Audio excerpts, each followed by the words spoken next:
Pick up a few things that you think you can take with you. I want this to be something that is practical, and I hope it will be a blessing for you.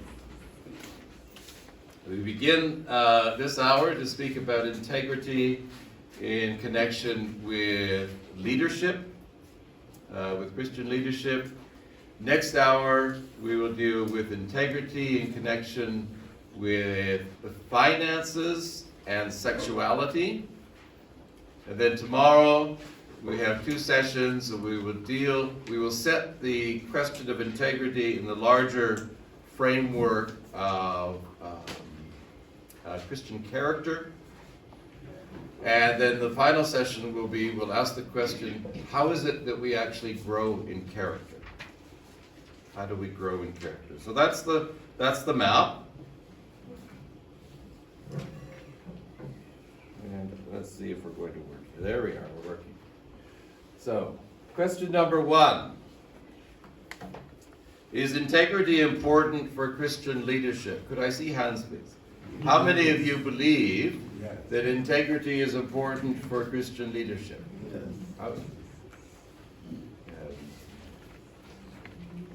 Just keep the hands up. I want to see how many converts we need. So it looks like a full number believe integrity is important. Question number 2, what is integrity? What is integrity? Anybody?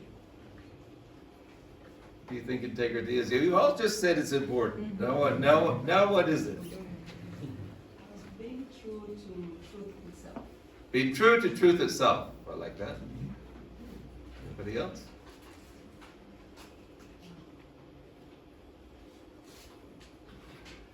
Okay. Doing what is right when no one is seeing you. I like that one. Doing what is right when no one is watching. That's a good one. It's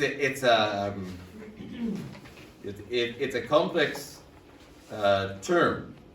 And one of the things that will be interesting for you to do throughout our time together as we develop this idea of integrity is to ask yourself the question, what word would you use in your first language to translate the word integrity?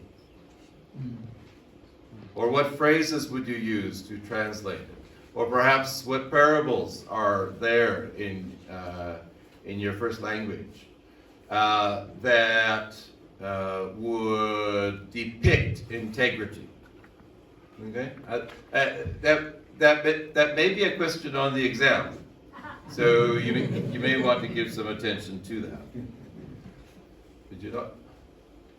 Did they not say there would be an exam? I always thought there was exams. Well, there's a lot of books you can read on integrity. Probably none more important than this one, Teach Your Dragon Integrity by Steve Sherman. It's a series of books on teaching your dragon. It's for people who are owners of dragons. Some of you, I presume, have a pet dragon? No? For those of you who don't have pet dragons, you may want to consider the benefits of having a dragon as a pet. There are many benefits. Sometimes you have to start a fire, for example. And the dragon is very useful. He just has to breathe and there's a fire. And there's, well, no, I guess that's the only benefit of having a dragon, is to start a fire. Well, this is a story about a very clever dragon called Gerry, who grows up in a home with an 8-year-old boy called Andrew. And there is a mother in the story called Bana Andrew.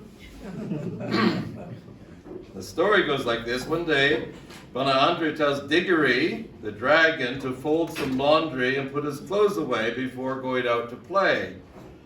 Which Gerry responds, "Of course I will."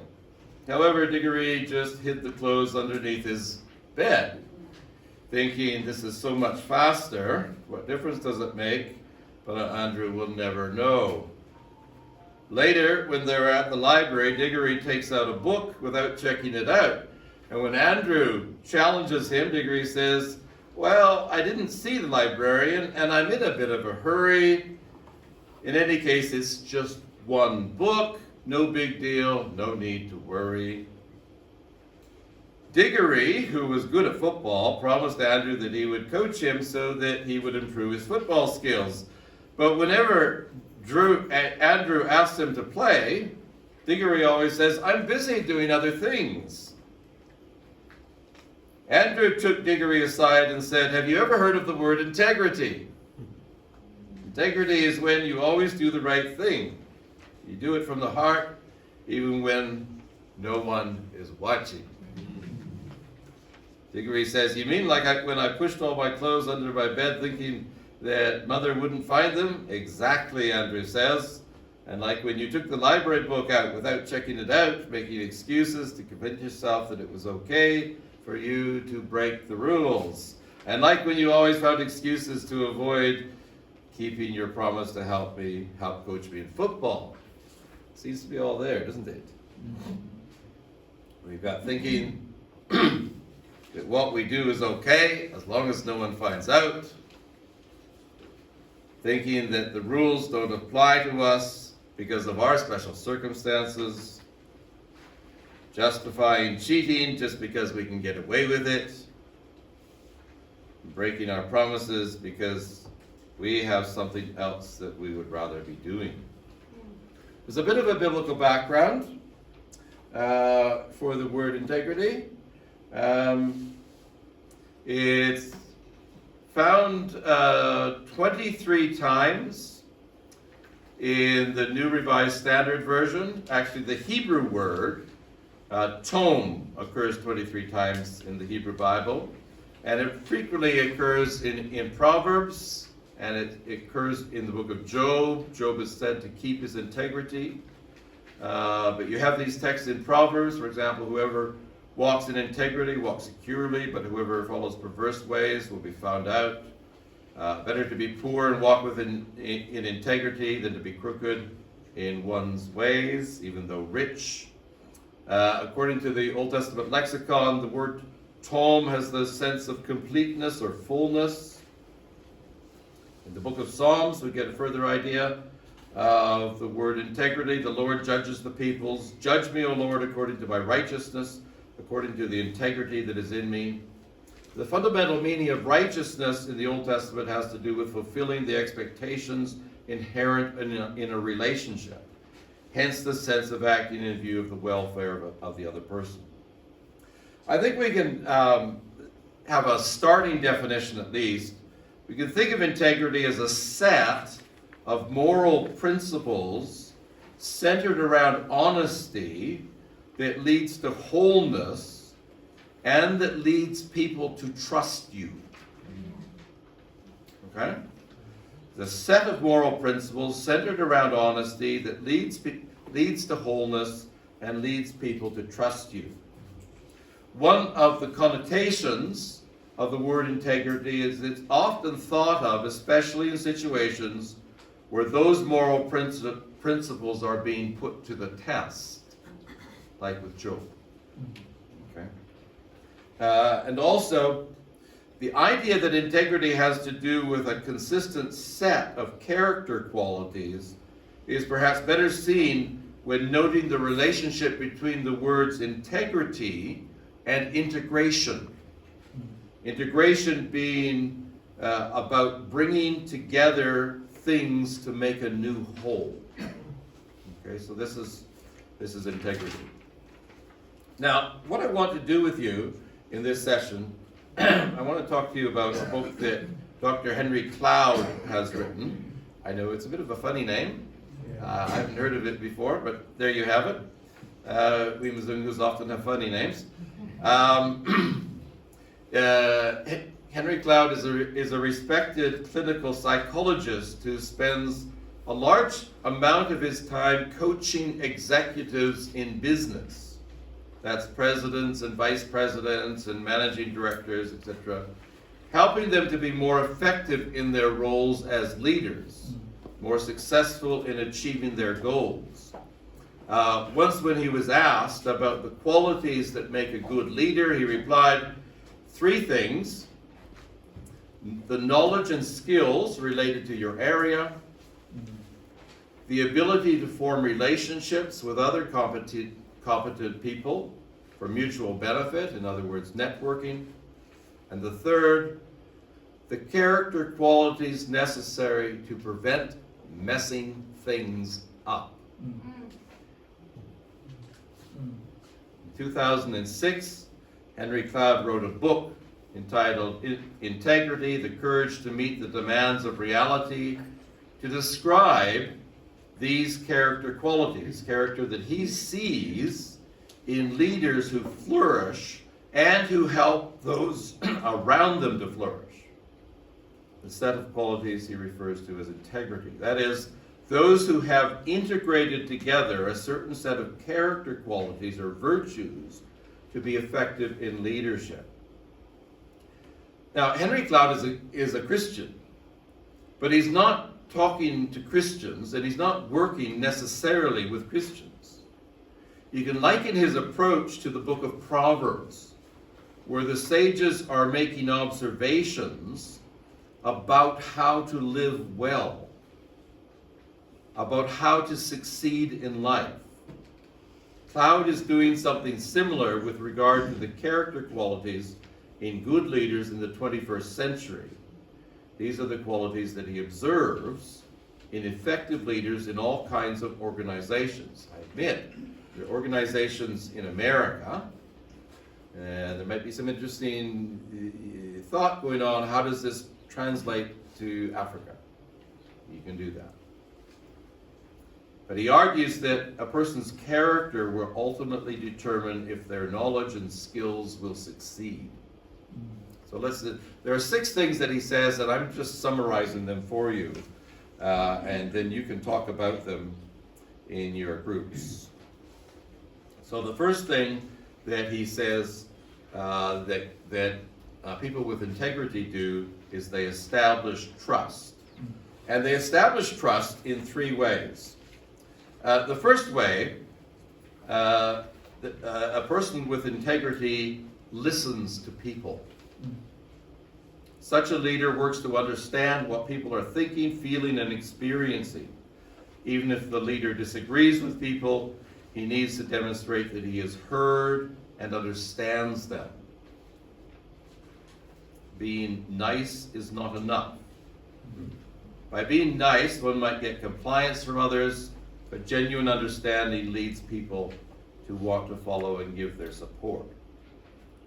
This calls for a genuine emotional investment in the other person, attempting to appreciate what the other person is experiencing. So you can think here of a manager and employees, that kind of relationship. Pastor and people ministering under the pastor.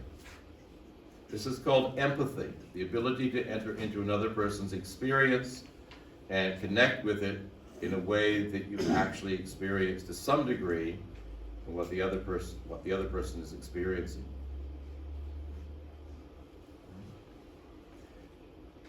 People genuinely want to be known and understood. If you do not connect with them, they will find somebody else who will. Mm-hmm. We had at our church in Vancouver, we hired a pastor who I will call Steve, who was a very well-educated man. He had a PhD in Old Testament.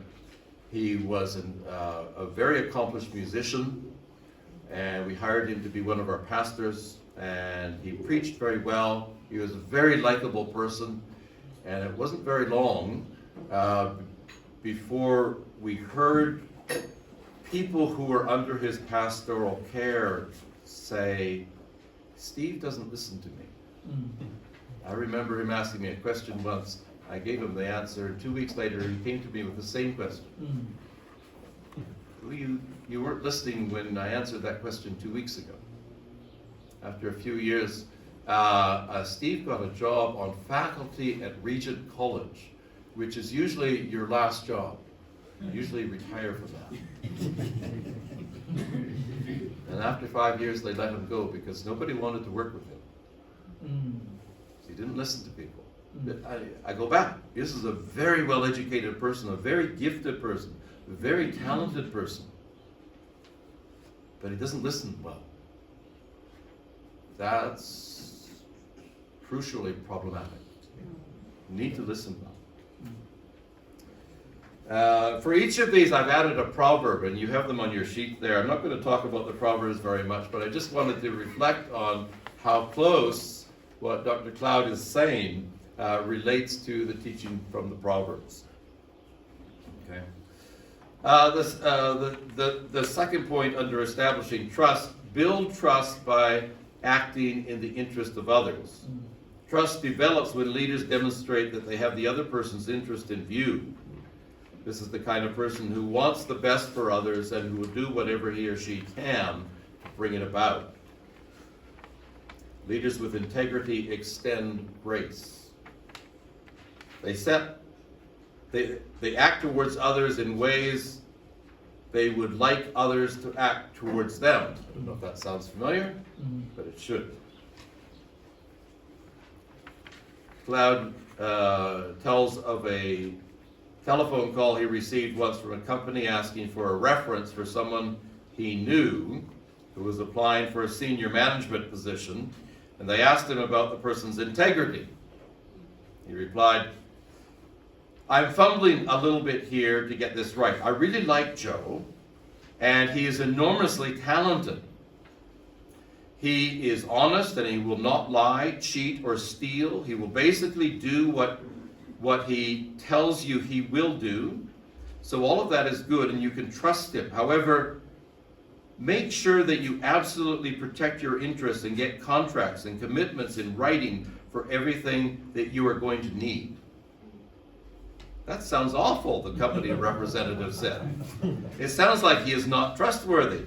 If he is so honest and he has integrity, why would I have to worry so much about watching out for my interests? Here's the best way I can say it, Cloud replied. You are going to have to worry about your interests because he's not going to. He will not lie. He will not lie to you. He will not steal from you. And he will do what he says he's going to do. But he is only going to be thinking about what is good for him, not what is good for you, for other employees, or the company. So there are people like that. There are really talented people, really effective people, but they're only thinking about themselves. They're not thinking about those around them or the organization they work for. So we don't want to be people like that. Cloud tells us about 3 categories of leaders with regard to trust and being trustworthy. The first is the paranoid type. This kind of leader doesn't see trust as an option. They tend to see the world around them in terms of good guys and bad guys. They always fear that people are going to betray them. Their motto is, no good deed goes unpunished. People who work for such a person just don't trust him.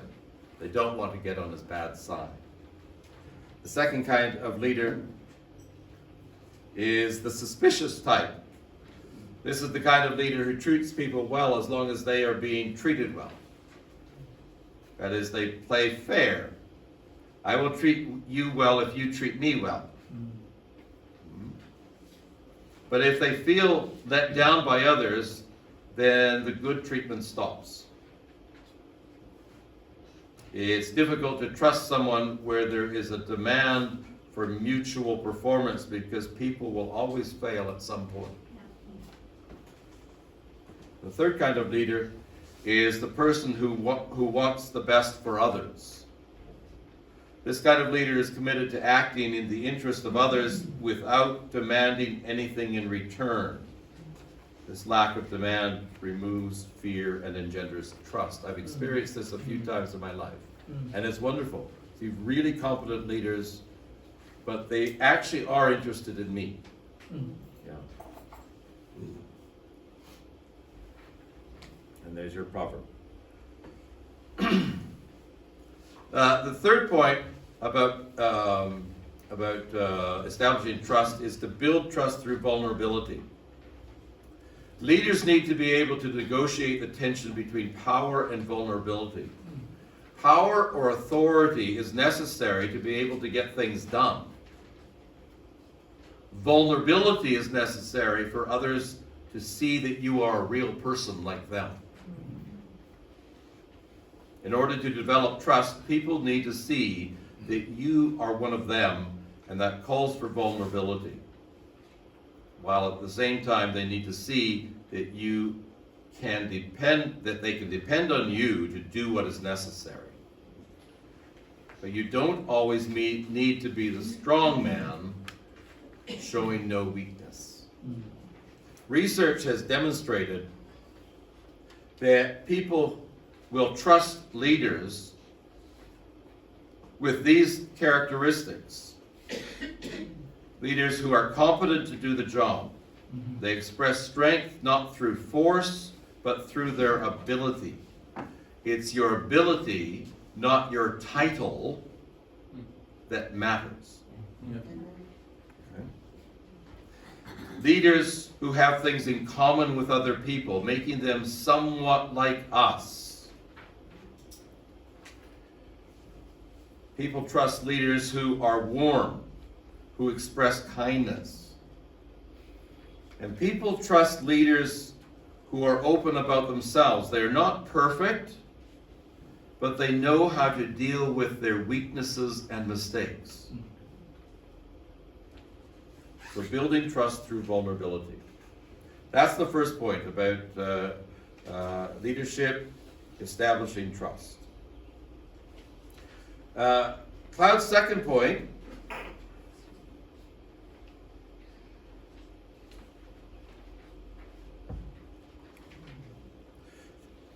has to do with pursuing truth.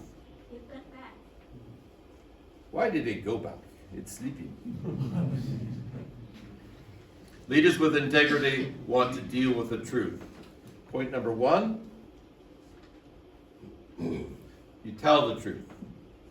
All things being equal, people with integrity tell the truth regardless of the context. Their story doesn't change when they are in the company of other people, and they can be relied on to remain consistent.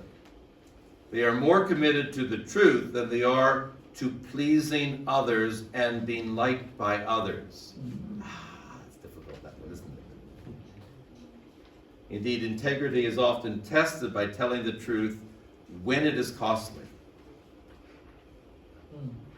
Granted, things are not always equal. There may be situations where it's important to lie, like when the armed assailant breaks into the house and asks if you're alone. You may choose to lie for the safety of others. But trust, the thing about people with integrity is that they see fewer and fewer people as being not worthy of knowing the truth. That you develop a reputation for telling the truth. Okay? Lying lips. Yes, the Proverbs have something to say about lying lips. Being in touch with reality. Here's another way of pursuing the truth. People with integrity are in touch with how things actually are, not with how they wish things were, or about how, according to their theory, things ought to be. They have a passion for dealing with reality, even when it challenges their assumptions. There was a pet food company in the United States that wanted to increase their market share. And so what the president of the company did was he tasked his marketing department to come up with a new marketing campaign. They did so, they were enthusiastic about it, and they rolled out the marketing campaign, and their market share didn't change very much at all. And the president was upset. And so he fired those people. We got another group of marketers in and said the same thing. We want new marketing. We want a greater market share. And so they went about the task. They came up with a new marketing program and they rolled that out. And it came back, and still there was no change in the market share. So the president, okay, I'm going to hire an outside PR company. I'm going to get the marketing done by professionals. And they did that, and they rolled out a new marketing campaign, and still no change in the market share. And they gathered together, the president with his managers, and said, what's going on here? And one of the junior managers asked the question, are we sure that dogs like our pet food? That would have been a good question to ask a lot earlier. The pets actually didn't like the pet food. So people with integrity want to deal with reality, not with what they wish to be reality. Okay?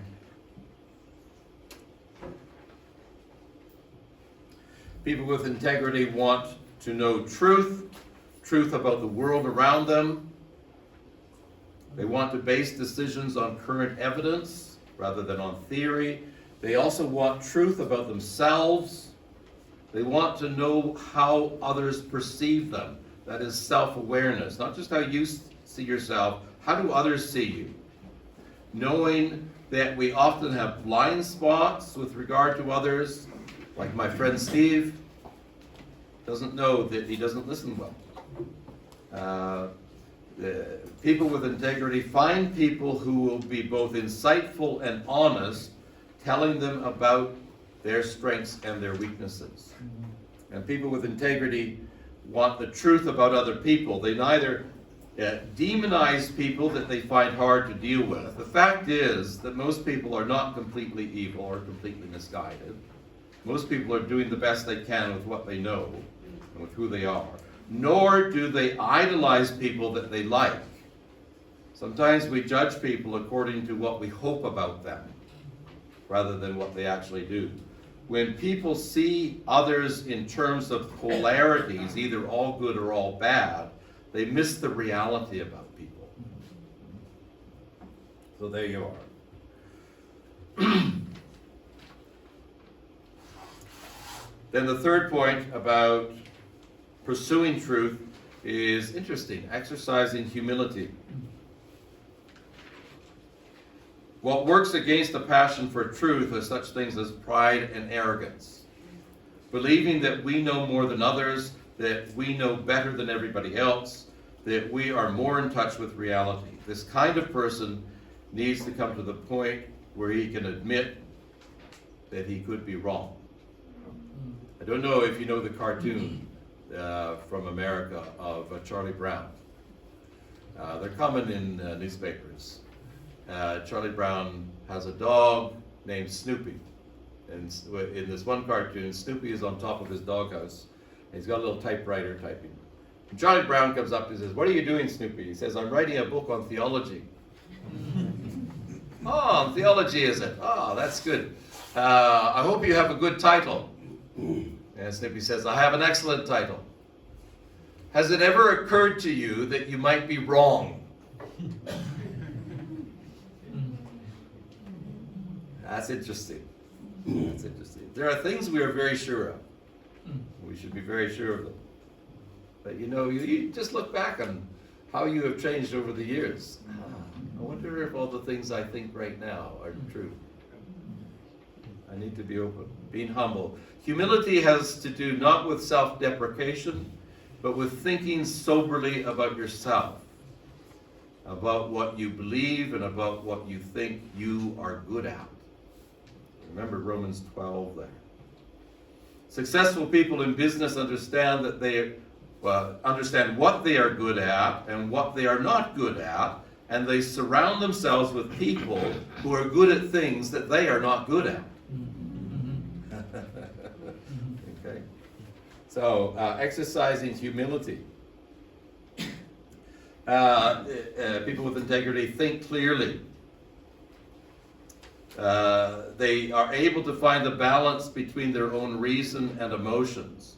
While someone or something may make them very angry, they are able to think clearly about what is the best course of action. or while they may be on an emotional high, they are still able to think clearly to assess how to move forward, to avoid knee-jerk reactions, knowing that the world is complex, neither all good or all bad. People with integrity know that they need proper perspective, and so they allow time to make important decisions. That is what reflects maturity, advancing beyond childhood. Here's an interesting one. Psychologist Walter Mischel at Stanford University in the United States studied a group of 4-year-old children, testing how well they were at controlling their impulses versus demanding instant gratification. He then followed the children through high school, and he found that their ability to control their impulses was a better predictor of their academic success as students than their IQ level. Isn't that interesting? Yeah. Not so much your smarts, but your ability to control your urges. Okay, so thinking clearly. Pursuing truth, open to new information. In addition to being guided by a clear vision with measurable goals, people of integrity are open to considering new information and able to assess when it is appropriate to adapt. They are open to expanding their imagination. By contrast, immature people avoid new information because it threatens their understanding of the world, and they resist adaptation because they believe that how it has been done is always better. The story is told that in 1962, the executive Dick Rowe of Decca Records in the United Kingdom rejected a new rock band because he believed that groups based on guitar music were going out of fashion. The group in question, 4 young men from Liverpool who called themselves the Beatles. What Rowe and others in the early 1960s were not able to see was that what this group could become, and that what they could become would be incredibly popular.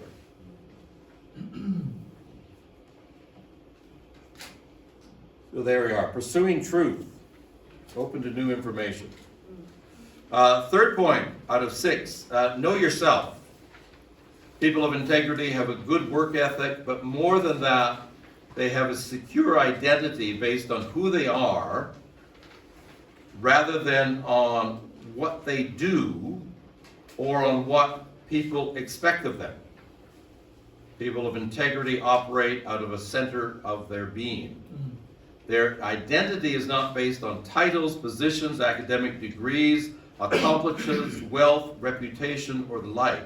They are at peace with being themselves, with their strengths and weaknesses, and they're not trying to be someone else. I always had a problem back in the 1990s when I heard Zambian preachers with an Oklahoma accent. I did the same thing. I remember doing the same thing when I was young. Consequently, when making decisions, they are able to take time to reflect on the issues at stake for the organizations, knowing that the decision is not about them, but about the good of the organization. When things go wrong, they do not see it as a threat to their identity, because their identity is not based on their performance. Indeed, they are more likely to take ownership of bad results than to feel the need to defend themselves and to blame others. Their instinct is to ask, what can I do to make this work? So, people with integrity know themselves. People with integrity embrace the negative. They deal with losses. People of integrity don't always succeed, but they are able to learn from their losses. As a result, they are less likely to make the same mistakes in the future. In contrast, people who lack integrity have the tendency to repeat problematic patterns. They repeat the same ways of losing. Henry Cloud tells of a woman who once asked him in one of his lectures, if you could tell parents what the one thing is that is most important to teach their kids about success, what would it be? He replied, I would teach them how to lose. And the woman looked puzzled and asked, why in the world would you teach them how to lose? And Cloud answered, because they will. Losing is something that we all experience. The point is to learn to lose well.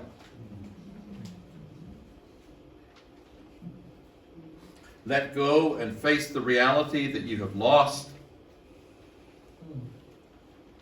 Oh, that's not the one I want. Try to understand why you lost without simply blaming others. People with integrity are able to recover quickly after a loss, recover their motivation, clear thinking, decision-making ability. There are many competent leaders who thrive when they're going well, but when something fails, they begin to blame other people, blame themselves, blame the public, blame the government. They lose confidence and make poor decisions. The problem is usually that their own identity is too wrapped up with their work.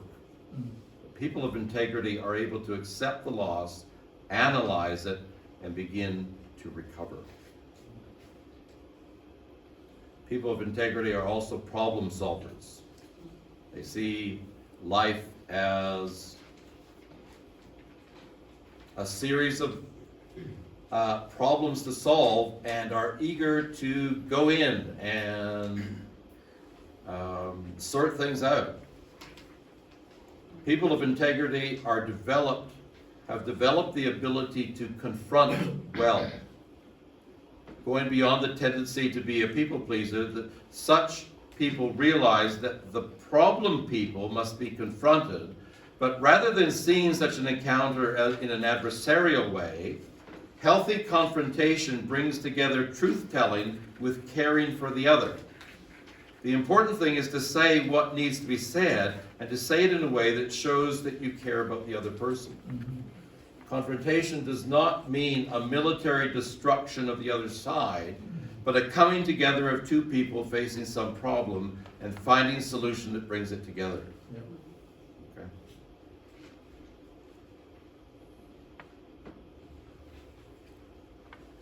People of integrity pursue growth.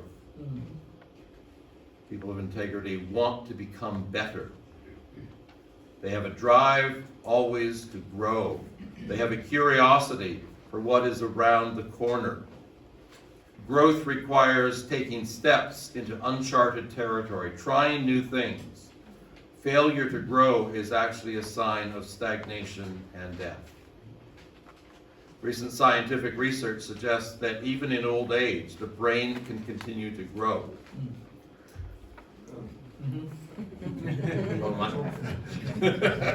Amen. Amen.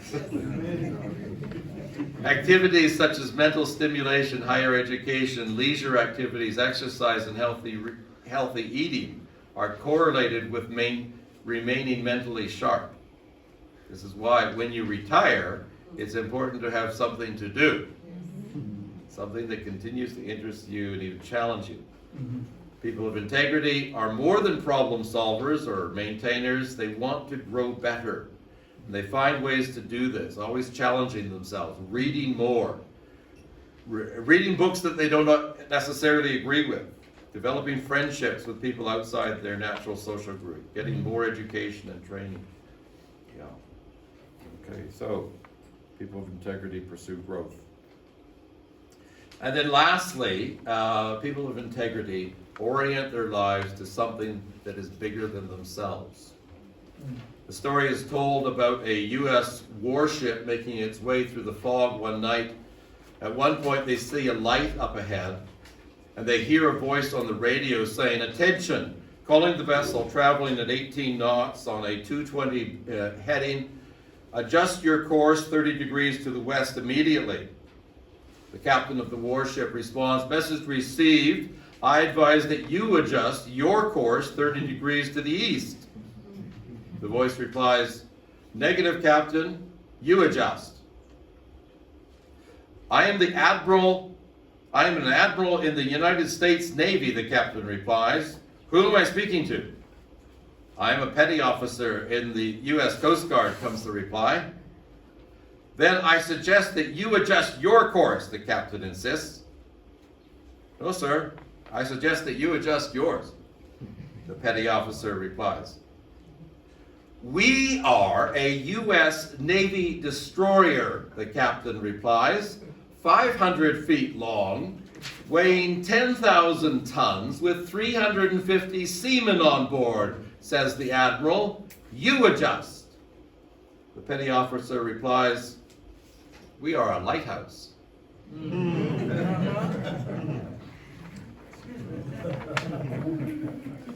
People of integrity realize that no matter how competent they are, or how successful they are, or how big they are, there are things that are bigger than they are.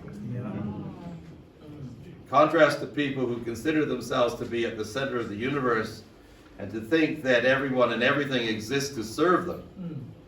People of integrity realize that life is not confined to their own interests, but about things much bigger than they are. Life is about fitting into those things, joining them, serving them, obeying them, and finding their role in the big picture. People of integrity are able to humble themselves to see that they are smaller than the transcendent things. And they exist for them, and not them for us. The greatest people are the ones who have not sought greatness, but who have served greatly the cause, the values, the missions that are much bigger than they are. The paradox always holds true. Give up things for yourself and you get more. Seek only yourself and you lose even what you have. Does that sound somewhat familiar? Good. These bigger things. He's not writing a book for Christians, remember. He's just writing a book for all kinds of people. These bigger things, they can be faith, a cause, a service, a mission.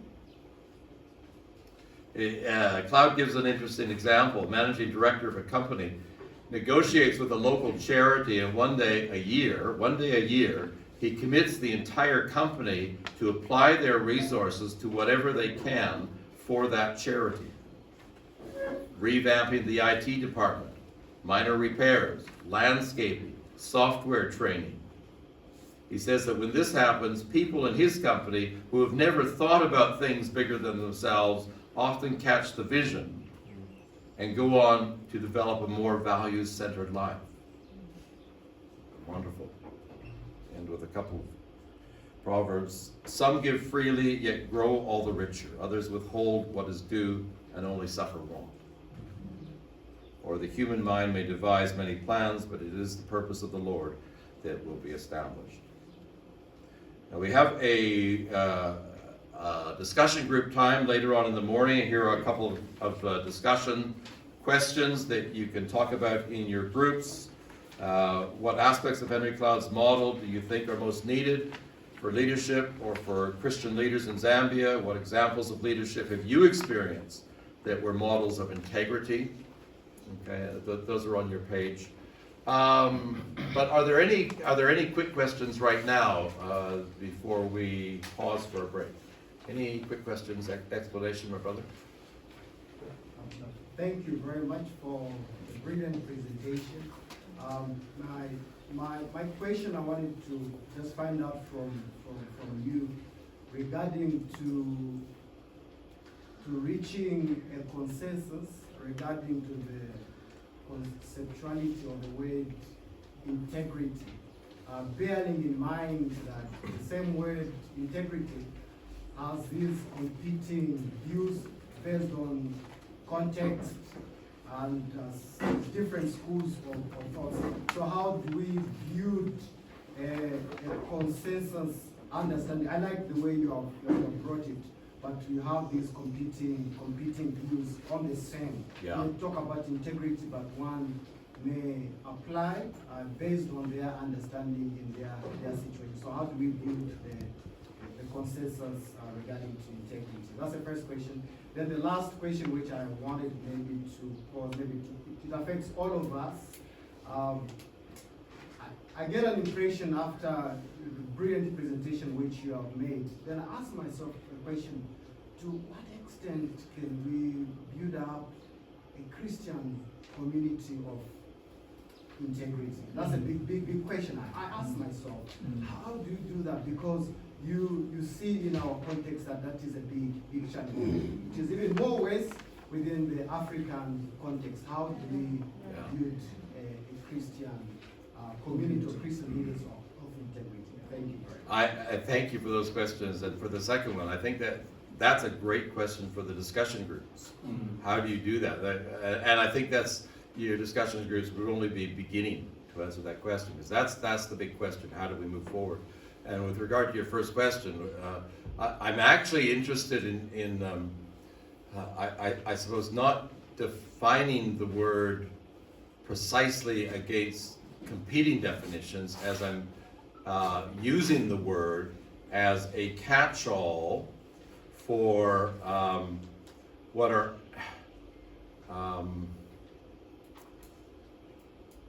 biblical and observational healthy practices that we integrate together to lead well, to do finances well, to practice sexuality well, and indeed what we'll do tomorrow is fit that into the broader category of Christian character. We want to ground it there. So it's a good question, but there are different understandings of integrity. Indeed, integrity is used in a non-moral sense too. You talk about the integrity of a building, for example. That is a building that's not going to fall down. It's engineered and constructed properly. The building has integrity, right? So, but that's actually an interesting image, because it's talking about parts that are put together well to succeed. And that might be another way of thinking about integrity here. Parts that are put together well to succeed. Any other questions? Thank you. Yes. My question is on the definition of integrity, where you said integrity as a set of moral principles. Now, my question: who sets the moral principles for integrity? Because sometimes I might do something where I think that's the right thing, but people don't approve it. So it would be scripture. It would be scripture. We haven't done that yet. What I wanted to do here, again, what Henry Cloud is doing is he's acting like one of the sages in the Old Testament, observing life. And simply from his observations, what is it? What are the values, what are the virtues of people who succeed? And so that's what the sages in the Old Testament were doing. What we want to do, and then I've tried to connect what he says with some of the proverbs that we actually have. So that's a good connection, trying to link that with Scripture itself. And we'll do that more tomorrow as well. Yeah, thanks. Okay, thank you very much. I'll turn this back over to Kwame.